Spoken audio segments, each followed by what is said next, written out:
뉴스쇼가 수요일에 마련하는 코너입니다. 라디오 재판정.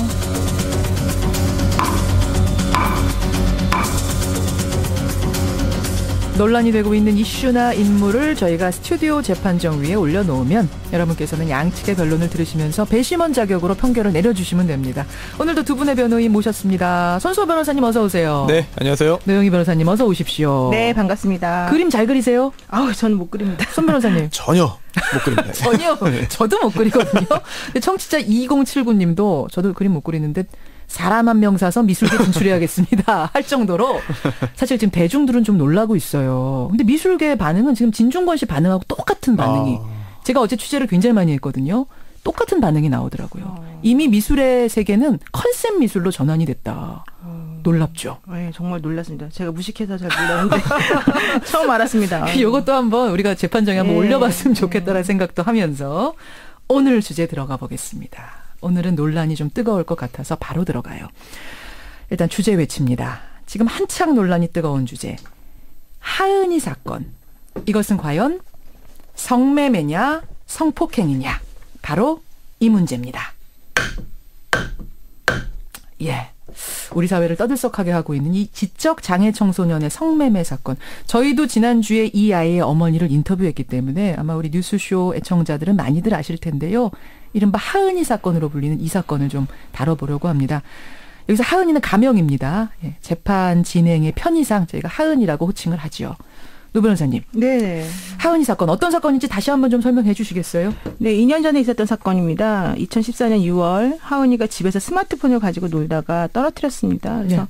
고장이 나니까 엄마한테 혼날 것이 너무 무서워서 가출을 하게 되죠. 집을 나와서 채팅 앱에서 나 잠잘 데가 없어요. 이렇게 방을 열고 사람들하고 채팅을 합니다. 재워줄 분을 찾습니다. 네. 이렇게. 그리고 하은이를 재워준다는 대가로 6명, 7명의 남성이라 그러는데 그 성관계를 하고 예. 그 남성들은 이 하은이에게 숙박을 제공하고 떡볶이를 사준 다음에 이제 달아났다 이런 얘기죠. 그렇죠. 법원은 하은이가 성매매를 했다고 보고 상대 남성들을 처벌했는데 하은이 엄마는 여러분 인터뷰 들으셨던 것처럼 이게 왜 성매매냐 울분을 토했습니다. 자, 이 사건, 하은이 사건, 성매매냐 성폭행이냐 두 변호사 입장부터 좀 확인할까요? 손 변호사님 어느 쪽이세요? 저는 성매매로 볼 소지도 충분하다는 입장입니다. 성매매로 볼 소지가 있다. 노 변호사님은요? 저는 이거는 분명히 성폭행으로 처벌했어야 된다라고 생각합니다. 예. 성폭행으로 처벌했어야 된다. 여러분 지금부터 문자를 보내주시면 됩니다. 하은이는 성폭행을 당한 것이다 라고 생각되시면 성폭행 혹은 노변 여자 변호사 이렇게 보내주시면 되고요. 아니다 이건 성매매로 볼 소지가 있다. 그렇게 처벌 가능하다고 보신다면 성매매 손변 남자 변호사 이렇게 보내주시면 됩니다. 50원의 단문 100원의 장문 유료 문자 샵 1212 또는 카톡 레인보우까지 열어놓고 지금부터 받겠습니다. 자 그렇다면 사건이 벌어진 후에 법원에서 도대체 어떻게 판결을 내린 건지 좀 더 상황을 파악을 해보죠. 손수호 변호사님. 네. 법원이 이걸 성폭행이 아니라고 판결을 내린 거예요? 그렇습니다. 일단 작년에 형사재판에서 판결이 선고됐는데요. 예. 서울 동부지방법원이었습니다. 이제 그 해당 남성들이 예. 이제 성폭행, 간간이나 간음으로 표현해야겠습니다만 방송이니까 성폭행을 한 것이 아니라 청소년의 성을 산 것이다. 좀 성매수를 한 것이다. 라고 이 혐의로 기소가 됐고 예. 또 유죄 판결이 선고됐고 처벌을 받았습니다. 또 일부 판결도 확정이 됐고요. 또 그 후에 이제 민사소송이 벌어졌습니다. 예. 그렇게 남성들이 그런 행위를 했으니 하은이와 또 하은이 어머니가 손해를 배상해라 라고 해서 손해배상 소송을 제기했는데요. 예. 여기에서 이긴 판결도 있고 진 판결도 있어요. 민사에서? 그렇습니다. 민사에서는. 그래서 단순히 성매매를 한 것이기 때문에 그 자체로는 어떤 그 불법 행위가 아니다. 따라서 손해배상을 따로 받을 수는 없다라는 판결이 선고되기도 했고요. 예, 또한 예. 같은 법원, 서울 서부지방법원 같은 법원인데도 또 반대로 아니다. 이거는 손해배상 받아야 되는 사안이다라고 해서 일부 손해배상 받은 판결도 있거든요. 이처럼 민사재판에서는 판결이 엇갈리고 있는 상황입니다. 그리고 모두 항소했기 때문에 지금 2심으로 지금 넘어가 있습니다. 넘어가 있는 상태. 이게 왜 어디선 이렇게 보고 여기선 이렇게 보고 기준이 뭔가요? 노 변호사님 기준은 뭐예요? 그러니까 만약에 이제 형사재판에서 우리가 그 어떠한 범죄 행위다라고 판단이 내려진 것에 대해서 예. 법원은 당연히 이제 존중할 의무가 있는 것이죠. 그런데 이 하은이의 청구를 기각했던 재판부에서는 그 성매매라고 하는 판결이 이미 나왔고 성매매라고 하는 건 자발적으로 자신의 성을 파는 행위이기 때문에 불법 행위 자체가 성립되지 않는다는 게 기본 원칙이라고 볼 수 있고요. 이 경우에도 불구하고 그 손해배상을 해줘야 된다라고 판단했던 그 재판부에서는 성매매라고 하지만 그럼에도 불구하고 이 어린 아이가 겪었을 정신적 고통이나 이런 것들이 심하기 때문에 그와 관련해서 불법 행위 책임을 구성할 수 있다라고 판단한 건데, 그러니까 판사님들마다 똑같은 사안에 대해서도 조금씩 그 적용 기준이 다르고 판단이 다르다는 얘기가 되겠습니다. 지금 아청법이라고 그러죠. 아동 청소년 성보호에 관한 법률은 어떻게 돼 있습니까? 그러니까 현행 아동 청소년 성보호에 관한 법률에 의하면은 예를 들면은 뭐 아동 청소년의 성을 사게 되면은 1년에서 10년 사이에 그 징역이나 이런 걸 받을 수 있고 2천만 원 이상 5천만 원 이하 벌금을 받게 되어 있습니다. 그러나 하은이가 이 사건을 당했던 2014년 6월 당시에 적용되는 법에 의하면 아동 청소년의 성을 사는 행위에 대해서는 3년 이하의 징역이나 2천만 원 이하의 벌금에 처하게 되어 있고요. 이 법에 따라서 그 피고인은 400만 원의 벌금을 이제 받았던 그런 부분이 있고, 어떤 사람은 집행유예 1년을 그러니까 실형 1년과 집행유예 2년의 그런 선고받은 경우도 있습니다. 아동 청소년이라 하면 몇 살부터 몇 살까지입니까?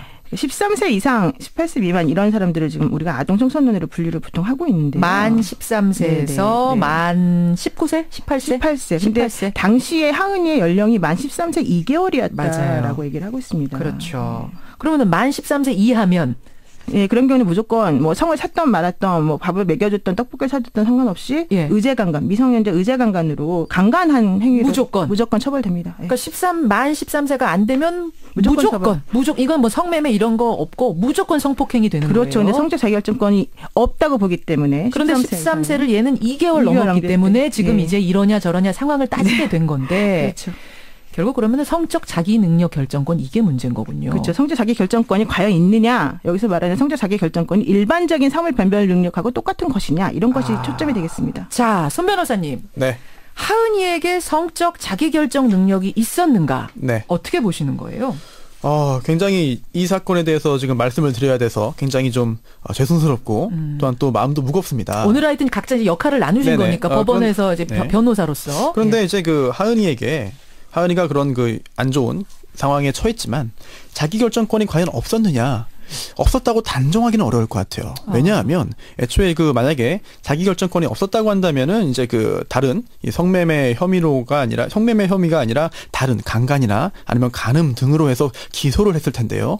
검사가 형사 재판에서 이제 기소를 못했다. 성폭행으로 기소를 못하고 단순히 성매수로 이제 기소를 했다는 것은 여러 조사를 했음에도 불구하고 그렇게 기소할 수 있을 만한 증거가 안 나왔다고 볼 수 있거든요. 또한 그래서 두 가지가 있겠죠. 누군가의 뭐 요즘 뭐 많이 이야기 나오고 있는 뭐 전관의 힘을 통해 가지고 뭐 기소를 못했거나 안 했거나 근데 그런 사안은 아니라고 보여요. 그래요? 그렇다면 검사 입장에서 그렇게 기소했을 경우에 무죄 판결이 나올 수 있다는 생각을 했을 것 같아요.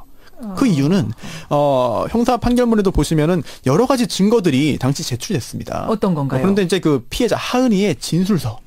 네, 그리고 하은이 범죄 피해자의 어떤 진술 조서가 역시 증거로 제출이 됐는데 어떤 내용이었습니까? 그 내용 자체를 사실 저희가 확인할 수는 없어요. 제3자니까. 굉장히 그런 개인적인 사안이고. 그렇지만 그러한 증거들을 판사님이 보고 판단했는데 그런데 성매매로 인정했다는 것은 뭔가 성매매로 볼 만한 부분이 있지 않겠는가. 그런 짐작을 하고요. 또한 이런 이야기도 좀 나오고 있는데요. 물론 지적인 수준이 떨어지고 또 불안 증세가 있고 어떤 사회적인 적응이 어렵다는 점을 인정을 했어요. 판결문에서도. 그런데 직접적으로 어떠한 그 먼저 스마트폰 채팅 어플을 사용해서 먼저 제안을 하고 또한 그런 사람을 만나기 위해서 적극적으로 가고 이런 행위들을 반복적으로 여러 번 한 것을 볼 때 적어도 이 사안에 있어서는 이러한 성적 자기결정권은 가지고 있던 것이 아니냐 이런 판단을 받은 것으로 보입니다. 그러니까 본인이 적극적으로 채팅 앱을 열고 한 사람을 만나고 또 다시 채팅을 해서 다음 사람 만나고 적극적으로 한 부분을 판사는 본 거다. 그 부분이 있기 때문에 이제 그 다른 점으로 인정이 된 게 아닌가 싶네요. 노 변호사님. 그러니까 저는 참 이게 잘못된 거라고 생각하는 이유 중에 하나가 그 처음에 이제 원고 선고를 기각하는 판결을 할 때 판사님이 뭐라고 하셨냐면 원고는 전체 IQ가 70 정도로서 전반적인 인지 기능이 발달이 되지 않았고 뭐 정서적으로 문제가 있다는 건 인정하지만 그런 사회만으로는 이러한 정신적 장애로 인해서 사물을 변별하거나 의사를 결정할 능력이 미약한 상태에 있다고 인정할 수 없다. 이게 판단의 그 근거인데요. 저는 이렇게 사물을 변별하거나 의사결정할 능력이라고 하는 것하고 성적 자기결정권이라고 하는 것을 구분해줘야 되는데 그걸 구분하지 못한 잘못이 바로 여기에 있다고 생각합니다. 그게 무슨 말씀이실까요? 예를 들면은 지금 이 하은이 IQ 70 정도는 사실 정상적인 아이의 그 7살 정도의 지능 수준이거든요. 그러니까 얘가 만 13살인데 IQ 70. 그렇죠. 예. 그 IQ 70이지만 기본적으로는 7살 정도의 지능이 있기 때문에 7살 정도의 지능이 할 수 있는 일은 예를 들면은 이 과자를 먹고 싶은데 먹으려면 돈을 내고 사야 된다라든가 예. 버스를 뭐 어디 가려면 어떤 버스를 타고 어떤 버스 사야 된다. 이런 정도는 할 수 있어요. 그건 할 수 있다. 그렇지만 예. 그 아이가 7살짜리 아이가 과연 예. 내가 이 아저씨한테 밥을 얻어 먹으면 이 아저씨하고 잠을 자야 되고 이 아저씨가 나에게 신체적으로 행위하는 모든 것을 받아들여야 되고 난 그걸 오케이 하겠다라는 식으로 결정할 수 있는 능력이 있느냐라는 거죠. 그러니까 성적 자기 결정권이라고 하는 것하고 일상생활에서 생활하는 것하고 혹은 이 사물이 무엇을 의미하는 것이냐 하는 걸 알아채는 것하고는 완전 예. 별개 문제라는 겁니다. 그러니까 손 변호사님, 이 네. 하은이가 버스를 타고 지역을 여기저기를 며칠 동안 다닌 거 바로 네네. 그 부분이 지금 판사는 결정권이 있는 정도 아니냐라고 본 거예요? 그렇게 보여져요. 왜냐면은 기타 그 증거를 정확히 저희가 확인을 못했지만 예. 아무래도 검사가 이제 그 강간이나 간음죄로 기소할 수 있다고 했으면 기소했겠죠. 근데 기소를 못했고 또한 판사도 당연히 기소된 여부에 대해서만 판단을 한 건데 또 민사재판의 경우에도 그런 증거들을 굉장히 다양하게 다 검토를 했습니다. 예. 또한 민사재판에서 그런 원고 하은이 측의 변호사께서도 다 증거를 제출을 했겠죠. 또한 피고도 마찬가지고 예. 그런 걸 종합적으로 볼 때 이런 하은이가 정말 모르는 상태에서 당한 것이 아니라 적어도 당시에 그러한 것들을 대가를 받으면서 성을 제공한다. 그러한 거래 관계가 이루어진다라는 점에 대해서 알았을 가능성이 있다. 완전히 몰랐던 것은 완전히 몰랐다고 단정할 수는 없다. 그렇기 때문에 성매매로 인정된 것이 아닌가 생각이 듭니다. 자, 청취자 2016님은 핸드폰 액정이 깨져서 엄마한테 혼날까봐 그게 무서워서 가출할 정도의 정신 연령이면 이 아이가 적극적으로 성매매를 했다고 생각할 수 있을까요? 이렇게 노 변호사 쪽 편을 드신 분이 있는가 하면 5591님. 이건 근데 일방적 성폭행이라고 보기는 어렵습니다. 채팅방 안에서 구체적인 대화 내용을 어떻게 했는지를 아마 보고 검사가 판단하지 않았겠느냐? 5591님은 그렇게 보셨어요. 근데 신용필님은 다른 것보다 하은이란 아이는 그냥 잘 곳이 필요했던 겁니다. 재워줄 사람을 순수하게 찾은 건데 이걸 이용한 남성이라면 이건 성폭행이지요. 이렇게 보신 분들. 노 변호사님? 예, 실제로 그 증거 형사재판에서 증거가 많이 제출됐는데 그 예. 증거 요지를 보면은 그런 그 해당 그 채팅 어플의 대화 내용, 통화 내역 이런 것도 제출이 됐거든요. 그렇다면은 그 내용이 처음에 그 당사자들이 이야기를 나누는 게 일방적으로 뭔가 그런 내용을 전혀 모르고 있었던 것이 아니라 적어도 어느 정도는 이거를 알고 한 거 아니냐. 판사 입장, 검사 입장, 판사 입장에서는 그렇게 봤을 수도 있을 것 알겠습니다. 같아요. 노 변호사님 지금 혀를 끌 차실 뻔했어요. 무슨 말씀이세요? 아니 7살짜리 아이들 요즘 인터넷 게임 합니다. 핸드폰으로도 게임하고. 그렇죠. 결국 말하자면 채팅 앱을 사용해서 남성들에게 말을 걸고 나 잠잘 곳이 필요해라고 말을 하는 것이 과연 성적 자기결정권을 확실히 가지고 있는 사람의 행동이다라고 한다면 7살짜리 아이가 게임 앱을 사용해서 게임하는 것도 그 아이의 능력이 너무 뛰어나기 때문에 그 아이들 성인으로 대접해 준다라는 것하고 같은 이치가 되기 때문에 예. 그건 말이 안 되는 주장인 것 같고 지금 이제 말씀하신 것처럼 뭐 증거가 뭐 나왔다라고 하는데 그 증거라고 하는 것의 내용은 무엇이었냐면 예를 들면은 뭐 배고파요. 뭐 맛있는 거 먹고 싶어요. 근데 엄마한테 혼날 것 같아요. 뭐 잠잘 곳이 필요해요. 이런 내용이었단 말이죠. 그러면 결과적으로 숙박이라고 하는 것하고 음식이라고 하는 것을 대가로 판단을 해서 기소를 검사가 매매로 한 것이지 예. 이 숙박이나 떡볶이와 같은 음식을 사주는 것 자체를 아무런 예를 들면 선물이나 그냥 일반적으로 있을 수 있는 정도의 그런 것이라고 보았다면 사실은 성폭행으로 기소할 수 있었던 거거든요. 그러니까 기소하려고 했다면 네네, 그러니까 할 수 있었다. 기소할 수 없을 정도의 그런 증거가 나왔다라고 하는 것보다는 문제는 요점은 이 숙박이라고 하는 것을 대가로 보느냐 안 보느냐의 문제였던 것입니다. 기본적으로. 그래요. 저는 근데 이 지점에서 또 하나 궁금한 게 뭐냐면 하은이가 IQ 70, 그러니까 만 7세 정도의 판단력이 있는 아이냐 아니냐를 떠나서 그냥 만 13세 2개월이었다고 쳤을 때 그냥 보통 일반 아이였다고 쳤을 때 그렇다고 하더라도 얘를 성매매를 적극적으로 했다 할 수 있는 나이라고 봐야 되는 건가요? 그건 어떻게 생각하세요? 노 변호사님 어떻게 생각하세요? 그러니까 이게 만 13세라고 하는 게 애매해요. 외국에서는 사실은 미성년자들에 대해서 하는 행위에 대해서는 전부 다 불법 행위로 간주를 하고 있는데요. 18세 정도까지도. 네. 근데 우리나라 같은 경우에는 지금 만 13세를 기준으로 해서 13세 이하는 무조건 처벌을 하고 13세부터 18세까지 사이에서는 그 상대방의 의사를 확인해서 뭐 대가가 있으면 처벌하고 없으면 처벌 안 하고 이런 식이 좀 진행이 된다라는 얘기잖아요. 예.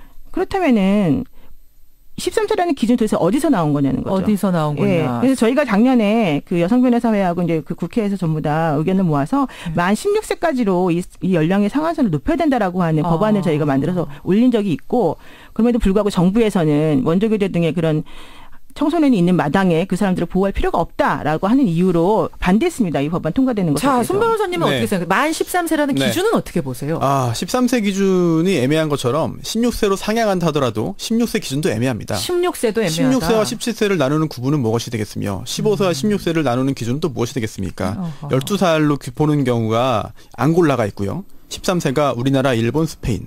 14세가 중국, 브라질, 칠레, 헝가리. 그래요. 15세가 북한 등등등. 다 세계적으로 다르거든요. 달라요. 다르고 또한 이런 미성년자 사이에 성관계를 했을 경우에 둘 다 예. 처벌하느냐 이런 문제도 나올 수 있을 것 같습니다. 그러니까 결국은 만 13세라는 이 기준은 옳으냐에 대해서도 두 분은 약간씩 의견이 다르신 거예요. 네. 자, 이제 하은이 문제에 대해서 여러분이 문자를 많이 보내주시는데 5721님은 자기결정 능력이 있는 청소년이라고 가정을 한다 치더라도 인간으로서 가장 절박한 문제. 그러니까 집을 나왔는데 먹고 자야 하는 다급한 상황을 이용해서 성인 남자들이 얘와 성관계를 가졌다는 건 문제다. 이거는 성매매가 아닌 성폭행으로 보고 이렇게 좀 강하게 처벌하는 것이 옳다라는 주장이 들어오는가 하면 이것은 어쨌든 법정이다. 법정이고 4521님 남자아이라고 가정을 해보자. 라면 어디 갔나요? 남자아이라고 가정을 해서 채팅방에 올렸다가 나쁜 어른이 밥 먹여주고 재워주면서 하루 종일 접시를 닦고 청소를 시켰다면 이건 어떻게 봐야 되는 거냐. 이분도 그러니까 역시 이거는 자발적인 게 아니다라고 보시는 거군요. 이런 의견들이 지금 많이 들어오고 있는데 여러분 보내주십시오. 50원의 단문 100원의 장문 유료 문자 샵 1212 카톡 레인보우까지 여러분의 의견 받고 있습니다. 오늘은 조금 시간이 부족해가지고요. 두 분이 최종 변론이 될 것 같은데. 노 변호사님 손 드셨어요? 네, 제가 두 가지만 딱 말씀드릴게요. 지능지수 67에서 70인 하은이의 경우에는 지적장애 3급에 해당이 됩니다만은 엄마가 이 아이의 장애를 망칠까봐 이 지적장애 판단을 받지 않아서 장애아로 등록이 되지 않았습니다. 그런데 아동청소년법에 의하면은 아동청소년 성보호에 관한 법률에 의하면 장애인인 아동청소년 즉 정신적 장애로 사물을 변별하거나 의사결정 능력이 미약한 이런 아동에 대해서는 3년 이상 유기징역에 처하는 그런 법조항이 있습니다. 그러니까 이 하은이가 만약에 장애 등급을 받았다면 판정을 받았다면 당연히 이 조항으로 그 유기징역 실형을 선고받았을 가능성이 왜 안 높은 받은 것인데 거죠? 하은이는 이 아이가 엄마가 돈이 없고 일단 첫 번째, 두 번째는 아이에게 여자에게 지적장애라는 그런 씌우기 싫었군요. 꼬리표를 달아주기 싫었던 거죠. 그래서 안 받아놓은 게 이제 화근이 된 거예요. 손 변호사님 마지막 변론이요. 장애 판정이 없었다 하더라도 실제로 장애인으로 인정된다면은 그 법조 적용이 가능했을 것으로 보이고요. 또한 또 물론 굉장히 가슴 아픈 일이고 안타까운 일이고 있어서는 안 되는 일이지만 물론이죠. 법적으로 볼 때는 사회적인 판단과 다르게 봐야 되지 않겠느냐. 엄격하게 증거로 봐야 되고 또한 성매매이지 강간가늠이 아니라고 볼 가능성이 있다면 그렇게 볼 수 없는 게 법의 현실이 아닌가 생각됩니다. 법정은 좀 달라야 한다. 자, 그 사이에 여러분의 판결이 나왔군요. 예. 이른바 하은이 사건, 그러니까 만 13살 지적장애 아이가 겪은 그 사건은 과연 성매매인가 성폭행인가. 우리 청취자 여러분은 84대 16, 84대 16으로 하은이는 성폭행을 당한 게 맞다. 노영희 변호사의 손을 들어주셨습니다. 청취자 은매님이 근데 왜 손수호 변호사님은 맨날 불리한 역할만 하세요? 이런 지적을 해주셨는데 손 변호사님도 참 너무나 안타까운 사건인데. 안타까워요 정말. 예. 그렇죠. 입장을 떠나서 안타깝습니다. 예, 오늘 두 분이 이제 역할을 나눠서 이렇게 해주셨어요. 손 변호사님 마지막 마무리 말씀. 예. 제가요. 예. 이게 퍼센트와 관련 없이 결국 굉장히 안타까운 일이고 그래요. 어른들이 아이에게 이런 일 하면 절대 안 됩니다. 그 어머니가 한 말씀 중에 저는 제일 와닿는 게 그 남자들이 뭐 성매매냐 뭐냐 이거 다 떠나가지고 6명, 7명의 남자들 중에 한 명도 얘한테 집으로 돌아가라는 소리 한 사람이 없었다. 엄마한테 전화해주면서 야 집으로 가라. 이 말을 한 사람이 하나도 없었다는 게 제일 화가 난다 하시더라고요. 노 변호사님.